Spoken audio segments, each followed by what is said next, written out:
October 8, 2017, 1945 MST. I came across a notification yesterday that the publisher Taylor and Francis had withdrawn a paper following a threat against the editor. The paper in question is The Case for Colonialism, by Bruce Gilley, a professor of political science at Portland State University. The paper was originally published in a journal known as Third World Quarterly. It has been the subject of a petition calling for its withdrawal, but the withdrawal notice, directly below, makes no mention of such a petition.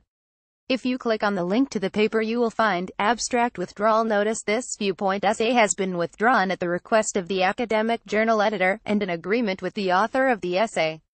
Following a number of complaints, Taylor Francis conducted a thorough investigation into the peer review process on this article.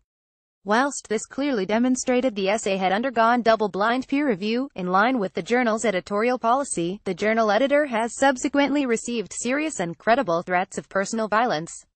These threats are linked to the publication of this essay. As the publisher, we must take this seriously.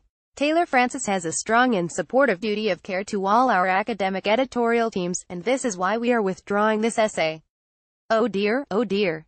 Thanks to a friend of a friend on Facebook, I found the article here. I downloaded and saved the article in case it disappears again. The abstract reads, "For the last 100 years, Western colonialism has had a bad name. It is high time to question this orthodoxy. Western colonialism was, as a general rule, both objectively beneficial and subjectively legitimate in most of the places where it was found, using realistic measures of those concepts. The countries that embraced their colonial inheritance, by and large, did better than those that spurned it. Anti-colonial ideology imposed grave harms on subject peoples and continues to thwart sustained development and a fruitful encounter with modernity in many places. Colonialism can be recovered by weak and fragile states today in three ways: by reclaiming colonial modes of governance, by recolonizing some areas, and by creating new Western colonies from scratch." According to an article in Inside Higher Education, the paper had been rejected by 2 reviewers. 15 members of the editorial board subsequently resigned on September 20.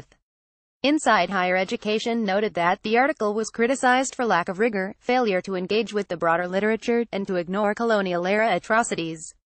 The editorial board members, however, resigned because of what they thought was a failed editorial process and dishonesty on the part of the editor-in-chief. A more detailed discussion of the paper may be found in an earlier article in Inside Higher Education. The important point is not the merits of the article. If it were, this discussion would be out of order on PT. What is important is that an article has been published in a technical journal, the editor has supposedly been threatened, and the article has been pulled. I am afraid I do not know the nature of the threat, nor how credible it is. All I can say is that withdrawing the paper has set a terrible precedent. Further, as someone else commented on the Facebook thread, it would have been substantially better had the article been published so that it could be comprehensively debunked in public. Let us hope that this instance is one of a kind and that we do not soon see biologists, astrophysicists, and political commentators, among others, subjected to similar threats.